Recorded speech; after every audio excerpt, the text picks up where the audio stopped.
తెలంగాణ రాష్ట్రంలో వ్యవసాయం పండుగ మారిందని మరి స్పష్టంగా అర్థమవుతుంది.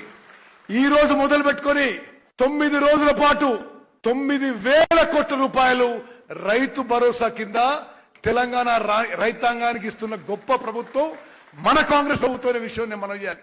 అదేవిధంగా రైతులను గమనించాలి. ఈ 2.5 ఏళ్లలో స్వతంత్ర భారతదేశ చరిత్రలో 29 రాష్ట్రాల్లో ఎప్పుడూ పండనటువంటి వరి పంట పండింది. రికార్డు స్థాయిలో వరి పంట పండింది. రికార్డు స్థాయిలో కొనుగోలు చేసినాము. సుమారు ఈ 2.5 ఏళ్లలో 80,000 కోట్ల రూపాయలు 80,000 కోట్ల రూపాయలు వరి కొనుగోలుకి నేరుగా రైతులకి చేరిన విషయం నేను గుర్తు చేస్తున్నా. అన్ని విధాలుగా రుణమాఫీ గాని, రైతు భరోసా గాని, వ్యవసాయానికి ఉచిత విద్యుత్ గాని అన్ని విధాలుగా రైతులకి మేలు చేసేది ఈ రోజు మన కాంగ్రెస్ ప్రభుత్వం విషయం మనం ఎప్పుడూ